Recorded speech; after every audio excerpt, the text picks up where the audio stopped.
কিছু কিছু ব্যাপার আছে যেগুলিতে রোজা ভাঙে না, কিন্তু আমাদের মধ্যে ব্যাপক সংশয় তৈরি হয়, কনফিউশন তৈরি হয় যে আসলে কি রোজাটা ভাঙলো কিনা। সেগুলো কি আমরা এবার সেগুলো শুনবো। 3 নম্বর সাব পয়েন্টটা তো ক্লিয়ার যে কিছু কিছু কাজ আছে যেগুলো করলে আসলে রোজা ভাঙে না। Things or actions that don't invalidate the fast, এটা আপনার রোজা ভাঙবে না। সেগুলো কি? এক নম্বর হচ্ছে ভুল করে যদি কেউ খায়, যেটা আমাদের আগের পয়েন্টে আমি ক্লিয়ার করে দিয়েছি, অথবা জোর করে যদি কাউকে খাওয়ানো হয় তার রোজা ভাঙবে না, এটা আপনারা ইতিমধ্যে জেনেছেন। একটা হাদিস শুনে সহিহ বুখারী, রাসূল সাল্লাল্লাহু আলাইহি ওয়াসাল্লাম বলেছেন, মান নাসিয়া ওয়া হুয়া সাইম ফাআকালা আও শারিবা, রোজা অবস্থায় কেউ যদি ভুল করে খেয়ে ফেলে, ফালিউতিম্মা সাওমা, সেজন্য তার রোজা পূর্ণ করে। তার রোজা ভেঙে গেছে মনে করে সেজন্য খাওয়া শুরু না করে, সেজন্য রোজা পূর্ণ করে। কারণ ফাইন্নামা আতআমাহু আল্লাহু ওয়া সাফা, কারণ আল্লাহই তাকে খাইয়েছে, আল্লাহই তাকে পানি দিয়েছে। কিন্তু ভুল করে খেয়ে ফেলেছে, এটা আপনার হাতে ছিল না। তাহলে ভুল করে খেলে তার রোজা ভাঙবে না, কাজা কাফারা কিছুই লাগবে না, জাস্ট ইউ কন্টিনিউ ইউ সিয়াম। ওকে। 2 নাম্বার হচ্ছে, এটা বিবাহিতদের জন্য, যেহেতু most of the audience are 18 plus, কোনো অসুবিধা নেই। আর ইসলামে কথাগুলো আসলে বাঁচতে হলে জানতে হবে। সেটা হচ্ছে, আমরা শুনেছি যে বিবাহিতরা ফিজিক্যাল ইন্টারকোর্স যদি করে, দেখা থেকে সেমেন আউট হলে রোজা ভেঙে যায়, কিন্তু স্বাভাবিক মেলামেশাতে রোজা ভাঙে না। কিস করা, হাগ করা হাজবেন্ড ওয়াইফের মধ্যে, এই যে সখ্যতা, এই ব্যাপারগুলো যদি দিনের বেলায় ঘটে, এতে রোজা ভাঙে না। ব্যাপারটা বুঝতে পেরেছেন না সবাই? একটা দলিল শোনেন। আমাদের আয়েশা রাদিয়াল্লাহু তাআলা আনহা বলেন, কারণ নবী সাল্লাল্লাহু আলাইহি ওয়াসাল্লাম ইয়াতাবিলু ওয়া হুয়া সাইম, রমাদানের রোজা অবস্থায় তিনি আমাদেরকে কিস করতেন, ওই বাশির আমাদেরকে হাগ করতেন, ওয়া হুয়া সাইম, রোজা অবস্থায়। এতে রোজার কোনো সমস্যা হতো না। তবে এটা রিকমেন্ডেড না। স্বামী স্ত্রীর একান্ত মেলামেশা দিনের বেলা রিকমেন্ডেড না, কারণ এটা থেকে সে সেক্সুয়ালি এক্সাইটমেন্টের দিকে চলে যেতে পারে। ফলে ভুল করে সে এমন কাজ করে ফেলতে পারে যেটা তার রোজাটাই ভেঙে যাবে। আর ইচ্ছা করে রোজা ভাঙলে কি করতে হয়?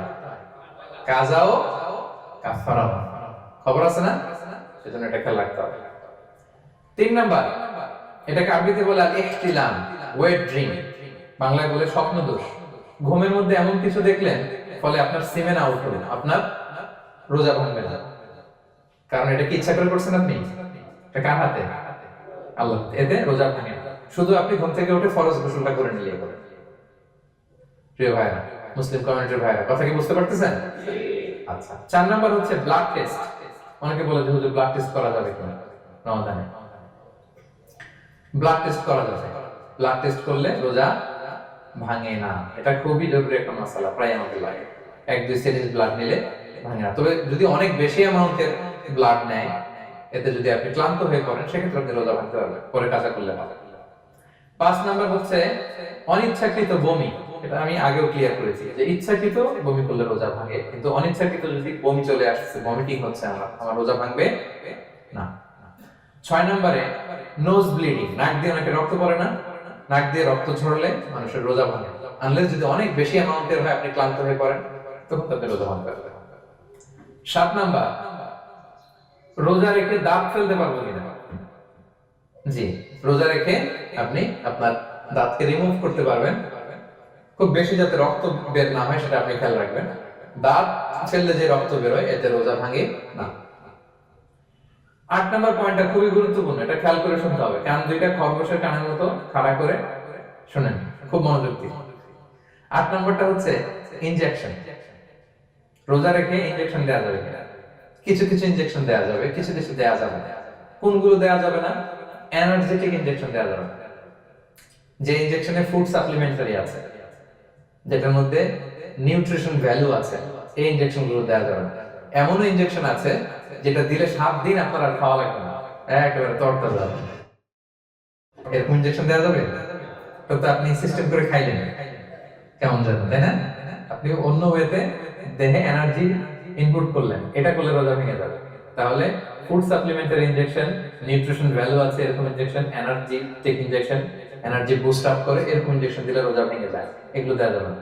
কিন্তু পেইন কিলার যে ইনজেকশনগুলো আছে, এটা দিতে পারবেন। পেইন কিলার ইনজেকশন দিতে পারবেন, অ্যান্টিবায়োটিক ইনজেকশন দিতে পারবেন, অ্যানেস্থেটিক ইনজেকশন দিতে পারবেন, এই জাতীয় মেডিকেশন ইনজেকশনগুলো দিতে পারবেন। কোভিড এর যে ইনজেকশন, এগুলো আপনি দিতে পারবেন। এগুলোতে রোজা ভাঙে না, কারণ এগুলোতে আপনার স্টোমাকে কিছু পৌঁছেও না, আপনাকে শক্তিবর্ধক কিছু দেহে প্রবেশ করাচ্ছে না, আপনার এনার্জিও বাড়ে না। আপনার এনার্জি বাড়ে না, আপনার নিউট্রিশন ভ্যালু অ্যাড হয় না, আপনার স্টোমাকে কিছু পৌঁছে না, এই জাতীয় সব ইনজেকশন দেওয়া হবে। ইনজেকশন পয়েন্টটা ক্লিয়ার? 9 নম্বরে কিছু কমন ব্যাপার আছে। এই কমন জিনিসগুলো আমাদের মনের মধ্যে প্রায় প্রশ্ন জাগে যে এগুলো করা যাবে কি যাবে না, এগুলো ক্লিয়ার করি। এর মধ্যে 1 নম্বর হচ্ছে টুথপেস্ট। রোজা রেখে টুথপেস্ট দিয়ে ব্রাশ করা যাবে কিনা বলেন, যাবে কি যাবে না? যাবে, কে কে হাত তুলতে দেখি। হ্যাঁ, মাত্র 1 জন, 2 জন, 3 জন, 4 জন, 5 জন, 6 জন, দল ভারী হচ্ছে আস্তে আস্তে। হ্যাঁ, টুথপেস্ট দিয়ে ব্রাশ করা যাবে কি যাবে না? যাবে মাত্র 5 জন। আর যাবে না কয়জন দেখি? যাবে না, অনেকে যাবে না। অনেকে হাত তুলে না, ভাবছে কোন জায়গায় হাত তুলে কোন বিপদে পড়ি। চুপচাপ দেখি যে কোনটা জিতে। যাবে না?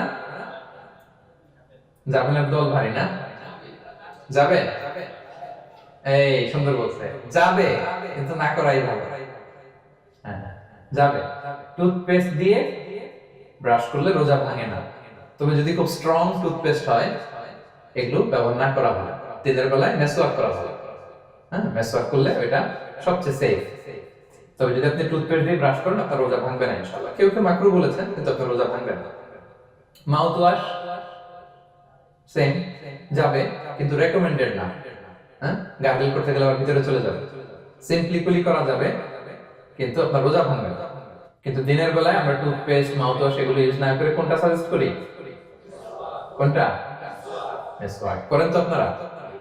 রাসূল সাল্লাল্লাহু আলাইহি ওয়াসাল্লাম বলেছেন, আমার উম্মতের জন্য যদি কষ্ট না হয়ে যেত আমি প্রত্যেক নামাজের আগে মেসওয়াক করা ফরজ করে দিয়ে দিতাম। কষ্ট হয়ে যাবে, পকেট নিয়ে নিয়ে মেসওয়াক করতে হবে। এবং রাসূল সাল্লাল্লাহু আলাইহি ওয়াসাল্লাম মৃত্যুর আগে ওনার হাতে যে জিনিসটা রেখে উনি শেষ নিঃশ্বাস ত্যাগ করেছেন সেটা হচ্ছে মেসওয়াক। উনি অত্যন্ত অসুস্থ, প্রচন্ড জ্বরে কাতরাচ্ছেন। তখন দেখলেন যে ওনার শ্যালক আব্দুর রহমান রাদিয়াল্লাহু তাআলা উনি মেসওয়াক করতেছেন, তো উনি ফেল করে তাকায় আছেন, বলতে পারতেছেন না আমাকে তাও। আমাদের আয়েশা বুঝতে পারলেন যে রাসূল মনে চাচ্ছেন, তো উনি এটা নিয়ে এসে নিজে চাবালেন। রাসূল সাল্লাল্লাহু আলাইহি ওয়াসাল্লাম চাবায় যে নরম করবেন এই শক্তিটাও যায় না, আমাজান নিজে চাবিয়ে রাসূল সাল্লাল্লাহু আলাইহি ওয়াসাল্লামের হাতে দিলেন, রাসূল সাল্লাল্লাহু আলাইহি ওয়াসাল্লাম মেসওয়াক করলেন। এই মেসওয়াক করার কিছুক্ষণ পরে তিনি ইন্তেকাল করলেন। আরবাউন মিন সুনানিল মুরসালিন, 4টা সুন্নাত, এটা সব নবীদের মধ্যে ছিল। এর মধ্যে একটা হচ্ছে আসওয়াক, মেসওয়াক। মেসওয়াক করবেন তো আপনারা? আচ্ছা। এরপর রোজা রেখে আতর দেয়া যাবে, কোনো সমস্যা নাই। পারফিউম দেয়া যাবে, সমস্যা নেই। আই ড্রপ দেয়া যাবে, চোখে ড্রপ দেয়া যাবে, আইলাইনার দেয়া যাবে, কাজল দেয়া যাবে, এগুলোতে রোজা ভাঙে না। এরপরে ডায়াবেটিক পেশেন্ট যারা আছে তারা ইনসুলিন দিতে পারবেন, এত রোজা ভাঙে না। এটা আমাদের লাগে না, আমাদের অনেক মুরব্বীদের দিতে হয়, আমাদের আব্বা আম্মাদের। তো এটা আপনারা জেনে গেলেন, ইনসুলিন দিলে রোজা ভাঙে না।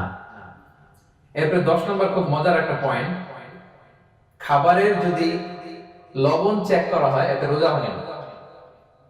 তবে ঘরে আপনারা এটা ট্রাই করবেন না, এটা রেকমেন্ডেড না। এটা কখন রেকমেন্ডেড? এটা বড় শেফদের জন্য। লেটস সে রমাদানে 1000 লোকের বিরিয়ানি করা হবে, আল্লাহর বান্দারা রোজাদাররা খাবে, এটা লবণ বেশি হলে খেতে পারবে? পারবে না।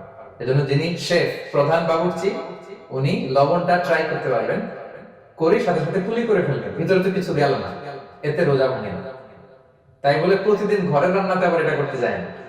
ঘরে 2 জন, আপনি আপনার হাজবেন্ড ওয়াইফ টোনাটুনি একটা হইলেই হলো, কি বলেন? লবণ বেশি হবে কম হবে। কিন্তু বড় প্রোগ্রাম, অনেক রোজাদাররা একসাথে ইফতারি করবে, এটা তো লবণাক্ত হলে খাওয়া যাবে না। তো সেক্ষেত্রে শেফ যদি জাস্ট জিহ্বা দিয়ে লবণটা একটু ট্রাই করে নেয় যে অ্যাড করতে হবে না, ঠিক আছে, সাথে সাথে কুলি করে ফেলে, রোজা ভাঙবে না। দলিল কি? দলিল হচ্ছে কাঁচা ডালের মেসওয়াক। রাসূল সাল্লাল্লাহু আলাইহি ওয়াসাল্লাম কাঁচা ডালের জাইতুনের মেসওয়াক দিয়ে তিনি সেওয়াক দিয়ে মেসওয়াক করতেন। তো কাঁচা জাইতুনের আপনারা মেসওয়াক করছেন, এটা কিন্তু অনেক লবণাক্ত, সল্টি, এটার মধ্যে একটা ঝাঁঝালো ভাব আছে। তো এটা আপনার জিহ্বায় লাগলে কি রোজা ভেঙে যায়? ভাঙে না। এবং আপনি যদি সমুদ্র অঞ্চলে সফর করেন, সমুদ্রে লেটস সে 1 মাসের, আমাদের এই যে বাংলাদেশে তো এখন এই কি বলে প্রায় 7 লক্ষ টাকা করে দিয়েছে আমাদের হাজিদের জন্য, হজ করতে হলে প্রায় 7 লক্ষ টাকা লাগবে। তো এরকম ঘোষণা দেখলাম যে নেক্সট ইয়ার থেকে সমুদ্র পথে যাওয়া যাবে কম খরচে। তো কেউ যদি এমন হয় সমুদ্রের সফরে দীর্ঘ সময়, আপনি ওযু করবেন কি দিয়ে? সাগরের পানি দিয়ে। তো সাগরের পানি কেমন? সাগরের পানি দিয়ে আপনার কুলি করতে হবে না, মাছ মজা করবেন না। তা আপনার কি রমজানে যদি কুলি করেন আপনার রোজা ভেঙে যাবে? ভাঙবে না। তো এ থেকে স্কলাররা দলিল নিয়েছেন যে এরকম জরুরি প্রয়োজন হলে আপনি খাবারের স্বাদটা লবণটা দেখতে পারবেন, সাথে সাথে কুলি করে ফেলবেন, এতে আপনার রোজা ভাঙবে না ইনশাআল্লাহ বিইজনিল্লাহ। অনেকে প্রশ্ন করে এনজিওগ্রাম করা যাবে কিনা। এনজিওগ্রাম এগুলো করা যায়, এই যে হার্টের পেশেন্টদের জন্য এখান থেকে একটা এই ক্যাথেটার ঢুকায়, যদি এর মধ্যে ওষুধ লাগানো থাকে তো এটা হার্টের দিকে যায়, এটা স্টমাকে যায় না, এগুলো করা যাবে। তাহলে এই বিষয়গুলো অলমোস্ট মুত্তাফাক আলাই, মানে সর্বসম্মতিক্রমে এতে আপনার রোজা ভাঙবে না ইনশাআল্লাহ বিইজনিল্লাহ। এই পয়েন্টটা ক্লিয়ার না? ক্লিয়ার। এবার কিছু ডিসপিউটেড মাসআলা আছে, মানে যেগুলোর ব্যাপারে ইখতিলাফ আছে, কোন কোন স্কলারদের মধ্যে ভাঙবে ভাঙবে না, এটা আমি একটু ক্লিয়ার করি। এর মধ্যে এক নম্বর হচ্ছে ইনহেলার। অ্যাজমা পেশেন্ট যারা আছে, অ্যাজমা অনেকের দেয়া লাগে না ইনহেলার। ইনহেলার যদি পাফার ইনহেলার হয়, পাফার ইনহেলার যেটা দিয়ে শুধু বাতাস যায়, অক্সিজেন যায়, এটা রোজা ভাঙে না। এটা কি করে না? রোজা ভাঙে না। পাফার ইনহেলার যাতে অক্সিজেন পাস করে, রোজা ভাঙে না। কিন্তু যদি ভ্যাপোরাইজেশন হয়, অথবা একটা আছে DPI, dry powder inhaler, punch করলে একটা পাউডার সহ ভিতরে যায়, অ্যাজমাটা কমায় দেয়, ওই পাউডার দিয়ে করলে কিন্তু রোজা ভেঙে যাবে। ভ্যাপোরাইজেশন হলে বা ডিপিআই ইনহেলার হলে আপনার রোজা ভেঙে যাবে।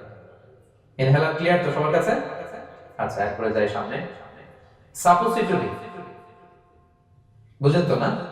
ডুশ বলে, প্রচন্ড জ্বর কমে না, তখন ডাক্তার বলে যে পাই পথে অ্যানাল পিল বলে এগুলোকে, পাই পথে এটাকে ইনপুট দিতে হয়। এই সাপোসিটরি এটা একটা ডিসপিউটেড মাসালা। হানাফি স্কুল অফ থটে রোজা ভেঙে যায়। আমরা যেহেতু বেশিরভাগ হানাফি স্কুল ফলো করি, হানাফি মাযহাব, তো আমরা এটাই সাজেস্ট করি সাপোসিটরি না দেওয়া। তবে অন্যান্য স্কলারদের মতে রোজা ভাঙবে না, বিশেষ করে ইবনে তাইমিয়া আলাইহি রাহমার মতে রোজা ভাঙবে না। এখানে প্রসঙ্গ যেটা হচ্ছে, সাপোসিটরি সাধারণত দিতে হয় ইমার্জেন্সি পিরিয়ড, কি বলেন, জ্বর আর কমে না, কঠিন অবস্থা, তো ওই অবস্থায় তো রোজা এমনি ভাঙা যায়। প্রচন্ড অসুস্থ হলে ভাঙা যায় না রোজা? ভাঙা যায়। তো আপনি রোজা ভাঙবেন, পরে কাজা করে ফেলবেন, সাপোসিটরি দিবেন, অসুবিধা নেই। আচ্ছা, এয়ার ড্রপ, কানের যে ড্রপ আছে, এটা মডার্ন স্কলারদের মতে, যে ফিক একাডেমি গুলো আছে, এদের মতে রোজা ভাঙবে না, কিন্তু হানাফি স্কলারদের মতে রোজা ভেঙে যাবে। তো আমরা সাজেস্ট করি এটা আপনি না দেন, আগে পরে দেন। 3 নাম্বার, হার্টের পেশেন্টদের একটা ওষুধ দিতে হয়, এটাকে নাইট্রোগ্লিসারিন ট্যাবলেট বলে, জিহ্বার নিচে দেয়, দেওয়ার সাথে সাথে বডিটা অ্যাবজর্ব করে ফেলে, ওষুধটা থাকে না জিহ্বার নিচে। জিহ্বার নিচে এটাকে প্লেস করলে সাথে সাথে এটা বডি অ্যাবজর্ব করে, এখানে আবার পাম্প শুরু হয়ে যায়। তো হার্ট অ্যাটাক করলে এটা দেয়। আধুনিক যে ফিক একাডেমি গুলো আছে তাদের মতে রোজা ভাঙবে না, কিন্তু হানাফি স্কুল অফ থটে তাদের মতে যেহেতু সম্ভাবনা আছে কিছু চলে যেতে পারে, যদিও যায় না, হানাফি মাযহাব হচ্ছে খুব ইহতিয়াত অবলম্বন করে, অত্যন্ত বেশি সাবধানতা অবলম্বন করে। কিন্তু মডার্ন ফিক একাডেমি গুলো তাদের মতে হার্ট পেশেন্টদের জন্য নাইট্রোগ্লিসারিন ট্যাবলেট যদি জিহ্বার নিচে রাখেন তাহলে রোজা ভাঙবে না। হিজামা, কাপিং, হিজামা চিনেন তো? হ্যাঁ, হিজামা করছেন কেউ এখানে? আপনি করছেন, আর কেউ? অনেকে করছে দেখি মাশাআল্লাহ। এটা এখন অনেক পপুলার হচ্ছে, রাসূল সাল্লাল্লাহু আলাইহি ওয়াসাল্লাম কিন্তু করতেন। এখন দেখবেন যে অনেক বড় বড় সেলিব্রিটিরা, অ্যাথলেটরাও করে। এরকম কাপিং এর টিউব আছে, পিঠে একটু কেটে ওটাকে লাগায় দেয়, আস্তে করে এই রক্তগুলো বের করে ফেলে, ব্যথা ট্যাথা, পেইন টেন এগুলো কমে যায়। এখন কিন্তু এটার অনেক প্রচলন পেয়েছে। হানাফি স্কুল অফ থটে হিজামাতে রোজা ভাঙে না, অন্যান্য স্কুল অফ থটে ভাঙে। তো হিজামা তো ইমার্জেন্সি কিছু না, আমার দিনের বেলায় কেন রমজান মাসে হিজামা করা লাগবে, আমি ইফতারের পরে হিজামা করলাম। আচ্ছা, ব্লাড ডোনেশন করলে রোজা ভাঙবে কিনা, এক ব্যাগ যে রক্ত নেয় ভাঙবে কিনা? হাম্বলি মাযহাব অনুযায়ী ভেঙে যায়, হানাফি মাযহাব অনুযায়ী ভাঙে। আমরা হানাফি স্কুল ফলো করি, সো আপনি ব্লাড ডোনেট করতে পারবেন, ভাঙবে না। তবে অনেক ব্লাড ডোনেট করার কারণে যদি আপনি অসুস্থ হয়ে যান, দুর্বল, ওই অসুস্থতার কারণে আপনি ভাঙতে পারবেন। তবে এটা রেকমেন্ডেড, যদি ব্লাডের কারণে মুমূর্ষু রোগীর জীবন যায় অবস্থা, তখন অবশ্যই আপনি ব্লাড ডোনেশন করবেন, যাতে করে একজন মুমূর্ষু রোগী জীবন ফিরে পায়। তো এই পয়েন্টটা তো ক্লিয়ার না সবার?